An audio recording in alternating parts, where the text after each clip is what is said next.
이 위키백과만 찾아봐도 있을 만한 내용들에 대해서 대통령 영국 여왕이 어떤 사람이었나라는 것들을 좀 알게끔 해줘야 되잖아.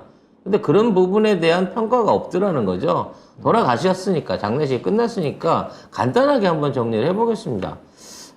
국제 마이크. 정치 평론가이신, 네. 우리 국제 정치 이 평론가지만 마이크를 잘 싫어하시는 네, 문희정 평론가 입장에서 네. 영국 여왕의 일생 그리고 그가 해왔던 뭐 외교적인 뭐 영국을 대표했던 그 영국 여왕의 외교적 정무적 발자취를 봤을 때 간단하게 어떤 분이라고 평가할 수 있을까요? 원래 영국 왕실의 유명한 말이 있죠. 군림하되 통치하지 않는다. 전형적으로 그 말을 의인화시킨 인물. 그 말을 그대로 군림하면서 통치하지 않았다? 네. 그러니까 영국 여왕은 저는 하나부터 열까지 철저하게 정말 정치적인 인물이었다. 그러니까 영국 왕실의 말 그대로 그냥 영국 왕실 그 자체였다라고 생각을 해요. 그러니까 영국 왕실이 사람들에게 어떻게 인식되기를 원하는지를 정확하게 이미지로 구현시킨 사람.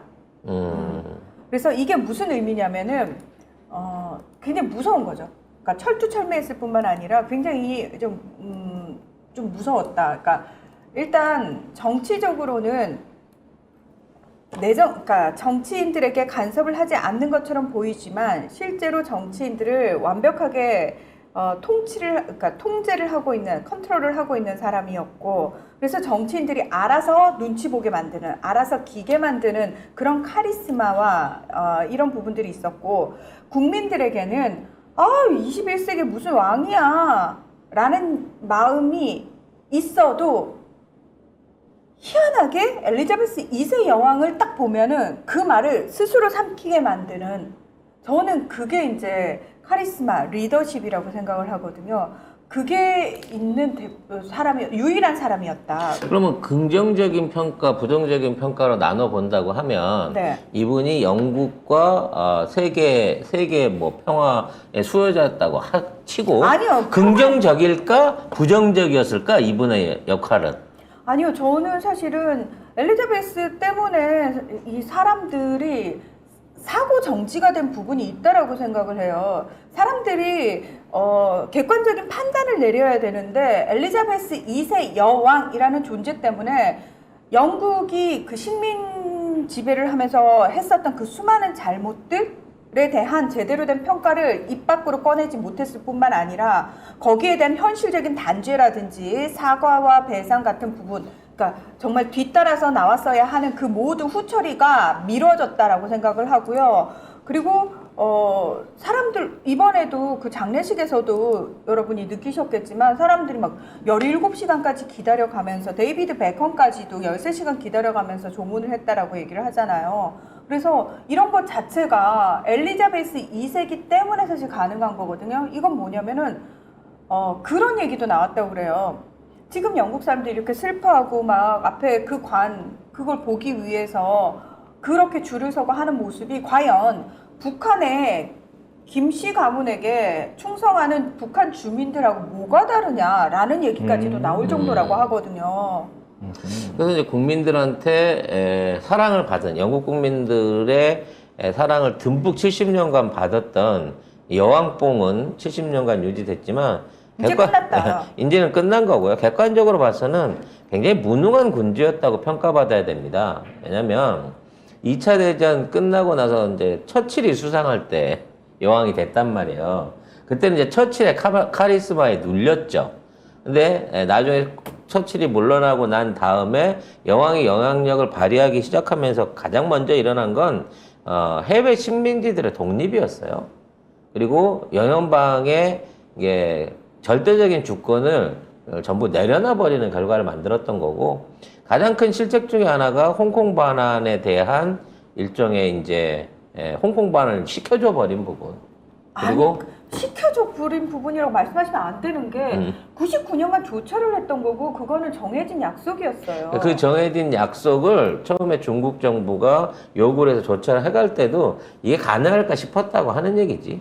근데 여왕의 파격적인 결정이 이걸 이끌어냈다는 설이 있고요. 그 다음에 이제 그 EU 안에서의 영국의 지위의 추락, 경제적인 몰락, 그리고 블랙시트까지 사실상 정치에 영향력을 미칠 수 있는데도 불구하고 대영 제국의 힘을 많이 기울이게 만든 결과적으로 무능한 군주가 아니었냐라는 평가들도 있다고 합니다. 근데 저는 그거 현실적으로 그 말 자체가 틀린 게 뭐냐면 영국은 입헌 군주제예요.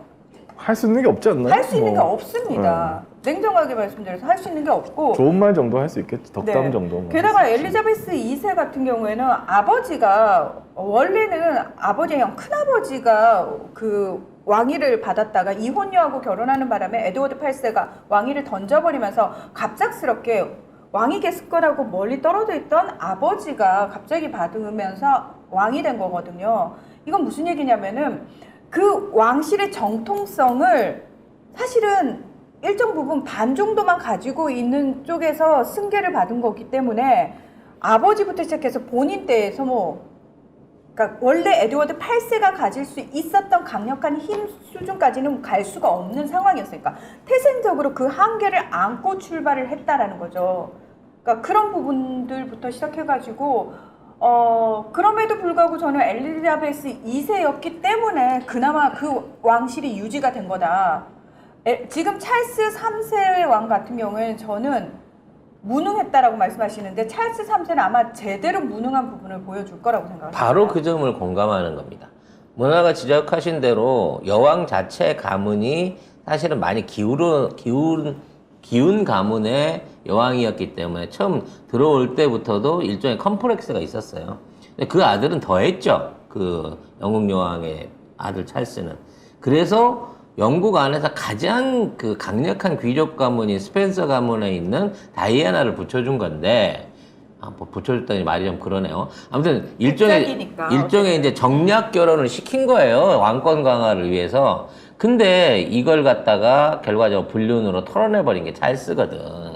그래서 그 지금도 스펜서 가문은 찰스 황태자에서 지금 왕이죠. 찰스 왕에서 일을 걸고 있기 때문에 찰스 왕의, 그러니까 다이애나비 아들인 윌리엄에게 왕위가 빠른 시기에 이양되지 못한다 그러면 저는 영국 안에서의 지금 찰스 왕의 지위는 아마 낀 세대가 돼갖고 굉장히 힘들 거다라는 생각을 해보게 돼요. 그런데 찰스 3세는 자기 아들에게 쉽사리 넘겨줄 생각이 없는 것 같아요. 왜냐하면 70년 기다렸다 하는 건데. 64년 기다렸고요. 굉장히 욕심이 많습니다. 이 사람이 욕심이 많다는 거 어디서 이제 볼 수가 있냐면은 본인이 420개 자선단체에 관여를 하고 있어요. 이것 자체가 말이 안 되는 거예요. 그리고 이 찰스 왕이 왕세자 신분일 때 굉장히 많이 문제가 됐던 게 뭐냐면 정치인들한테 계속 편지를 써요. 그러니까 압력을 가하는 거죠. 이 편지는 영국에서 시작돼요.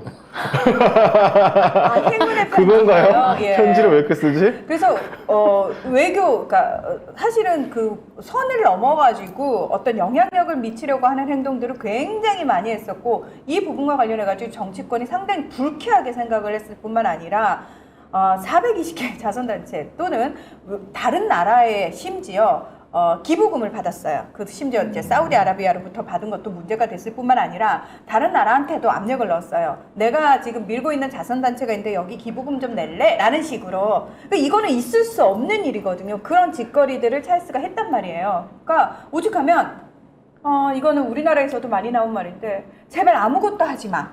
아무것도 안 하면 그나마 인정해 줄게. 이게 영국 사람들의 마음이라는 거예요. 찰스한테. 문제는 큰일이네. 이 찰스 왕이 등극함으로 인해서 영국 정부가 찰스 왕과 관련된 엘리자베스 여왕을 지우고 찰스 왕과 관련된 표식으로 전환하기 위한 이 기대 비용, 거기에 들어가는 소요 비용이 수십조 원에 달할 거라고 해요. 일단 화폐에 있는 저기를 다 바꿔야 되는 거고요. 화폐 도안을 새롭게 해야 되기 때문에 그걸 다 걷어들여야 되는 거고, 모든 공문서와 그리고 구조물 그리고 간판 등지에 있는 엘리자베스 여왕의 흔적을 전부 찰스로 바꿔야 되거든요. 아마 다 마무리하는데 10년 이상 걸릴 거다라고 할 만큼 엄청난 뒷작업들이 들어가 있는 거예요. 근데 가뜩이나 경제가 어려운데 이런 걸 해야겠느냐라는 부분도 있고, 분명히 이제 원래 그 열흘 동안 국장을 하다는 걸 엘리자베스 여왕이 유언으로 하지 말라 그랬거든. 근데 기어이 자기는 쉬겠다고 국장을 추진하는 이 카리스마가 있는 거고요. 또 이 사람이 대표적인 지구온난화 반대주의자, 네, 기후협약 주의자란 말이죠. 그렇기 때문에 앞으로 이러한 편향돼 있는 정책들이 혹시라도 영국의 앞으로 에너지 정책이나 EU 안에서의 경제 정책하고 부딪혀가지고 문제가 생기는 거 아니냐라는 걱정 등등 많은 걱정을 안고 있다고 합니다.